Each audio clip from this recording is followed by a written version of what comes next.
सभी को नमस्कार। स्वागत है आप लोगों का द AU शो में। और आज हम लोग बात करेंगे कर्नल राजीव बहरवान सर और उनके द्वारा चलाए जा रहे कैंप के बारे में। राजीव सर 2020 में रिटायर हुए थे और उनके रिटायरमेंट के बाद कॉर्पोरेट से उन्हें काफ़ी ऑफ़र आए, बट उन्होंने सारे ऑफ़र ठुकरा दिए थे। राजीव सर जो कैंप ऑर्गेनाइज करते हैं उनमें बेसिकली आपको 3 तरह के लोग मिलेंगे। पहला वह लोग होंगे जो SSB एस्पिरेंट्स हैं। सेकेंड जो अपनी पर्सनैलिटी डेवलप करने आए हैं। तीसरी कैटेगरी में वह लोग आते हैं जो अपने निजी लाइफ में किसी प्रॉब्लम से जूझ रहे हैं एंड उससे उबर नहीं पा रहे एंड सर से सॉल्यूशन जानना चाहते हैं। राजीव सर अपने कैंप में एक स्ट्रिक्ट रूटीन फॉलो करवाते हैं, जिसमें मॉर्निंग में 4:30 उठना और रात में 7:30 तक डिनर करके अराउंड 10 to 11 PM पे बेड पे चले जाना होता है। हर चीज़ की एक फ़िक्स टाइमिंग होती है। अगर मैं बात करूं, मॉर्निंग में उठने के बाद योगा क्लासेस होती हैं, फिर आपकी फ़िज़िकल एक्टिविटीज़ होती हैं एंड जैसी फ़िज़िकल एक्टिविटीज़ आपकी ख़त्म होती है आपको ब्रेकफास्ट का टाइम दिया जाता है। उसके बाद आपकी क्लासेस होती है जिसमें राजीव सर अपने पर्सनल एक्सपीरियंसेस बताते हैं, SSB की कोचिंग कराते हैं।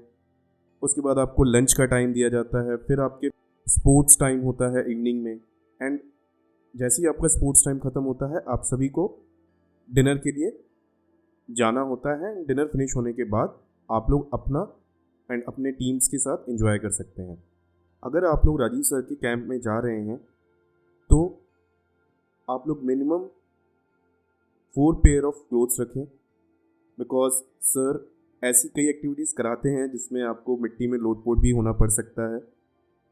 मिनिमम 2 पेयर ऑफ शूज़ लेके जाएं, साथ ही साथ एक कॉपी एक पेन लेके जाएं, बिकॉज सर नोट्स भी बनवाते हैं। खाने पीने का सामान भी ले लें, क्योंकि सर 7:30 तक डिनर करा देते हैं और अगर आप लेट नाइट जग रहे हैं तो आपको भूख लग सकती है। तो उस टाइम पे अगर आपके पास बिस्किट या कुछ अनदर आइटम होंगे तो it will be very convenient for you. अब मैं आपको अपना एक्सपीरियंस बताता हूँ। मैं बेसिकली सर के पास पर्सनैलिटी डेवलपमेंट के लिए गया था और मुझे आर्मी को फॉलो करना बहुत पसंद है, तो मैं सर को बहुत टाइम से फॉलो भी कर रहा था। तो होता क्या है कि अगर आप इंटरेस्ट शो करते हैं तो सर आप लोगों को व्हाट्सएप ग्रुप में ऐड करेंगे, जहाँ पे आप लोग जिस भी एरिया से ट्रैवल कर रहे हैं वहाँ के कोई ना कोई फ्रेंड मिल ही जाएगा आपको। जब मैं ट्रैवल कर रहा था हम लोग दिल्ली से लगभग 4 या 5 लोग थे। शुरू में सभी स्ट्रेंजर्स थे, बट कुछ टाइम बाद हम सब फ्रेंड्स बन गए थे एंड कैंप पहुँचने के बाद ही हमें पुशअप से हमारा स्वागत किया गया था। मैं सर के नाहन वाले कैंप में गया था। नाहन एक हिमाचल प्रदेश में जगह है, अब तो सर ने प्लेस चेंज कर दिया है। हमारा पुशअप्स हुआ एंड सर ने उसके बाद हमें बैरक अलॉट कर दिए थे। हम पांचों ने एक ही बैरक सिलेक्ट किया था एंड उस बैरक में 4 से 5 लोग और आ गए। तो बेसिकली एक बैरक में हम 10 लोग थे। सर के कैंप में जो भी आता है बहुत फ्रेंडली होता है और आप लोगों को मज़ा आएगा उनके साथ। हम लोग तो बहुत मस्ती करते थे। जाने के बाद हमें पता चला कि नेक्स्ट डे से हमें 4:30 AM पे उठना है। 5 AM पे हमारी योगा क्लासेस स्टार्ट हो जाएंगी। तो हम लोग नेक्स्ट डे 4:30 AM पे उठे, सोते जागते कैसे भी, आंखें तो खुल नहीं रही थी बट फिर भी हम लोग उठे। सो फर्स्ट डे आप लोगों के लिए थोड़ा सा डिफ़िकल्ट हो सकता है, क्योंकि ये जो रूटीन है जनरली आप लोग फॉलो नहीं करते होंगे। उसके बाद जैसे ही हमने योगा क्लासेस ख़त्म की, डायरेक्टली हमें एक्सरसाइज के लिए भेज दिया गया और हमने अपहिल रनिंग की थी माउंटेन्स पे एंड देन डाउनहिल रनिंग की थी लगभग 4 kilometres. So it was really very challenging for us, क्योंकि काफ़ी लोग तो रनिंग करते भी नहीं थे। कुछ लोग बैठ जा रहे थे, कुछ लोग लेट जा रहे थे। तो बहुत ही टायरिंग सिचुएशन था फर्स्ट डे। एंड देन जैसी ये चीज़ें ख़त्म हुई हमें वापस बैरक में भेजा गया। फिर हम नहाए धोए एंड तुरंत ही हम ब्रेकफास्ट के लिए आ गए। ब्रेकफास्ट करने के बाद हमारी व्हाट्सएप पे ही ग्रुप पे बता दिया जाता था कि सर अब क्लासेस लेने वाले हैं। तो हम लोग पहुंच जाते थे। लाइब्रेरी में सर जनरली क्लासेस लेते थे, तो हम वहाँ पे पहुँच जाते थे, जहाँ पे सर अलग अलग चीज़ों के बारे में बताते थे। बहुत सारे एक्सपीरियंसेस हैं सर के पास, आप लोग जाओगे तो आप लोग बोर नहीं होगे, ये तो पक्का है। जैसी क्लासेस ख़त्म होती थी फिर हम थोड़ा रेस्ट करते थे एंड देन फिर लंच टाइम हो जाता था। लंच करके हम लोग फिर अगर सर को क्लास बुलानी होती थी तो सर अगेन व्हाट्सएप पे मैसेज कर देते थे, हम लोग क्लास लेने जाते थे।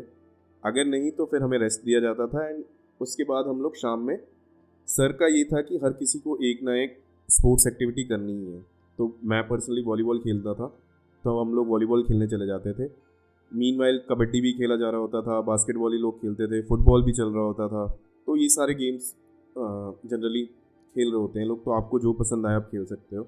एंड जैसे ही गेम ख़त्म होता है उसके बाद हमें तुरंत विद इन 1 आवर डिनर कर लेना होता है। डिनर करने के बाद अगर सर को फिर से मन करता है तो सर क्लासेस लेने के लिए बुला लेते हैं, या कोई एक्टिविटी सर को करानी होती है तो बुला लेते हैं। अदरवाइज़ उसके बाद आपका टाइम होता है।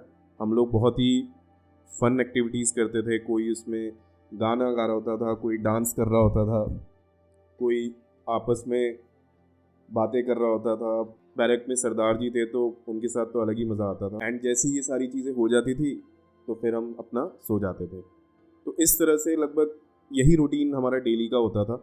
और सर ऐसे तो बहुत ही ज़्यादा स्ट्रिक्ट हैं अगर बात आती है टास्क करने की, लेकिन जहाँ पे बात होती है पिकनिक पे जाने की या ट्रैकिंग करने की तो सर बहुत ही ज़्यादा फ्रेंडली हैं। इसमें बताने में बड़ी हंसी आ रही है मुझे। क्या होता था कि सर का ये फर्स्ट डे से ही कहना था कि आपको जब आप खड़े होते हैं तो कमर पे हाथ नहीं रखना या टेढ़े खड़े नहीं होना। अगर आप खड़े हुए सर ने देख लिया, आपको देन एंड देयर 20 पुशअप लगाने होंगे, उसमें नो कॉम्प्रोमाइज़।